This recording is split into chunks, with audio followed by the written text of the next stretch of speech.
Hello everyone and welcome to my third Digimon Tamers retrospective video. This time I'm going to be covering Renamon vs Guilmon, Battle is a Digimon's Life.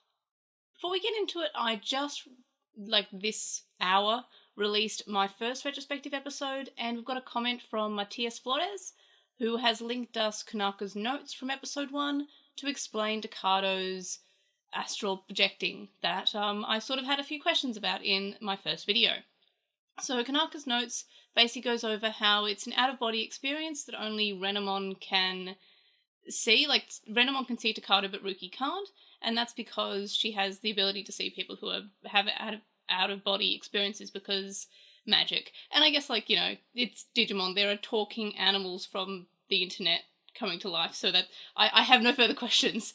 So basically, I also learned a new bit of vocab from the notes, which is Taigai Ritatsu Taiken, which means out of body withdrawal experience. So it's out of body experience. So that's pretty cool. I didn't know that bit of vocab before reading the notes, and now I do. So thank you for that.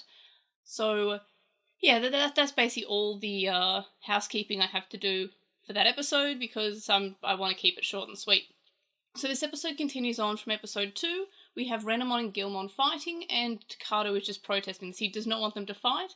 This is basically his new pet Labrador, and his new pet Labrador is trying to fight some other kid's pet fox thing, and he doesn't like that.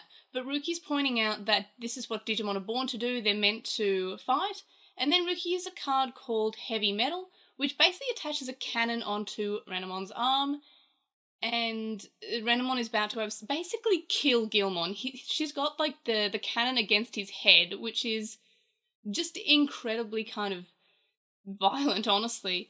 And I guess it and now I'm thinking about it now, I think that might be a reference to what happens at the end, where Ruki has a cannon aimed against her face. So I just made that connection just then. But anyway, so we have Takado finally being able to snap out Guilmon out of this thirst for blood that he has. And that's kind of a cool thing that we have Guilmon's sort of acting like, an enraged animal. Like, his instinct is telling him to fight, but Takado's telling him no, and he finally listens. Then Lee and Terriermon show up and are able to stop the battle, and then Lee and Takado end up finding a place where Guilmon can stay. And this is actually a real place that you can go to in Japan. This whole park is basically right next to the government metropolis building where Yamaki's living and hanging out. So it's weird that he could say, "Where is Guilmon?" and then he could have just looked down and he probably would have seen the giant red dinosaur at any point in time. But anyway, so I found this sort of place that looked like it could have been Guilmon's house in this anime, which was pretty cool.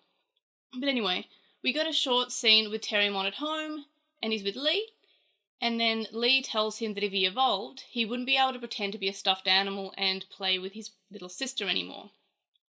We then see that Hypnos, which is the government agency with Yamaki, show up to investigate the area after the fight, and Takado then sees this and immediately heads to Guilmon's hideout, where Guilmon has dug a huge hole, and he at first thinks that he's missing, and this is kind of like a scene, a reoccurring theme in the first chunk of episodes. We just have Guilmon walking off when he's not meant to.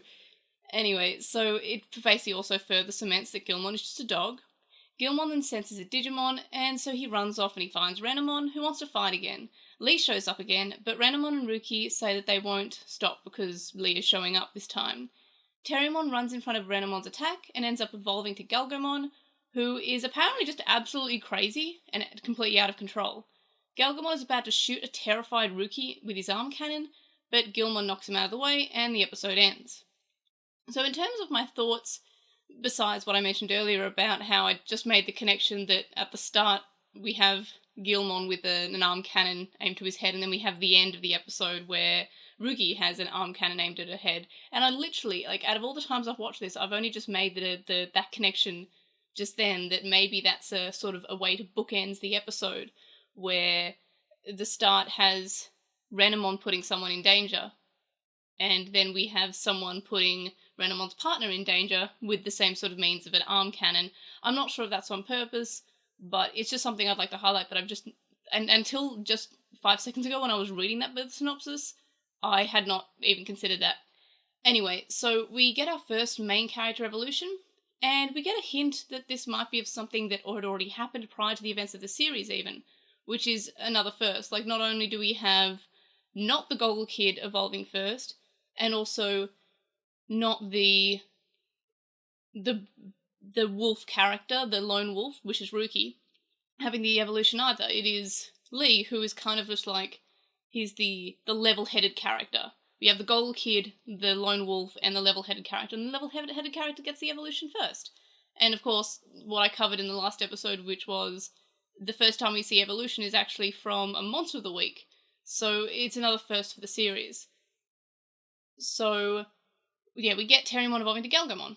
And then we've got the main plot element of the episode is that Ruki believes that Digimon are born to fight, which Guilmon seems to agree with, which is depending on, like, his instincts kick in. So I've always thought that Ruki's actually right here. Ruki is right that that Digimon are born to fight, and they want to fight, or it's an instinct to them to fight.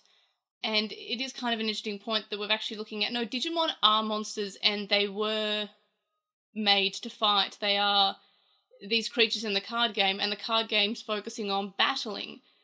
And same with the virtual pets, and same with the games. Like, the focus is fighting, the focus is battling.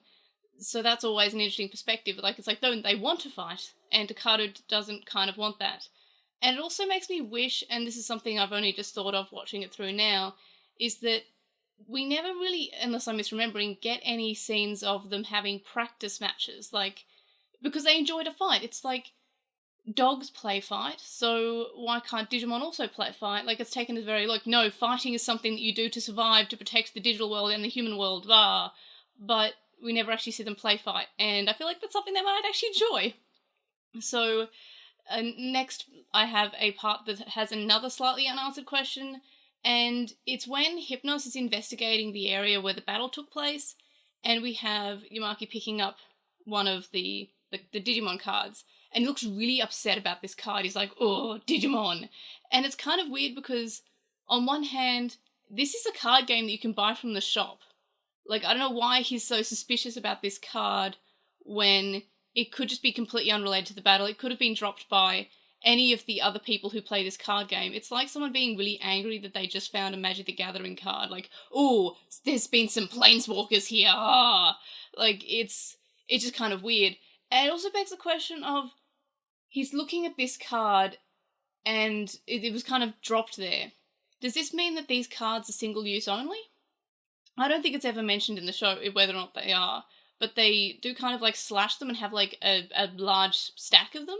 So are you only able to slash these cards once for your Digimon? Because if I recall correctly, they don't actually mention whether or not these are single-use cards only. So was Ruki just careless because she ran?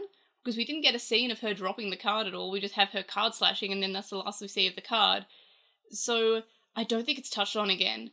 But it's something I've not noticed before, that is just like, he's really angry about this card that might not even be related to the actual Digimon battle that happened. Like, are Hypnos investigating just because there's a card on the ground? Because, buddy, hate to tell you, but like, you could probably go into a shop and just like, there's some cards in the bin, because someone said, oh, trash, trash, trash, ooh, rare card.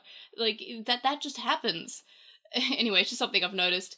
And then we've got a further point about these characters, is about how Ruki is a fairly unique character in terms of girls on shonen shows. She's not like the girl next door character or the little sister character or any of those girl characters we typically see in shonen. Like, we've got the girl next door or the childhood best friend love interest sort of thing, or that we have the sister character. But in this show, Ruki being a girl does not change anything really, except for like her backstory with her parents and the fact that she's in a home with her mother and her grandmother. Like, there's a whole matriarchy sort of thing going on there.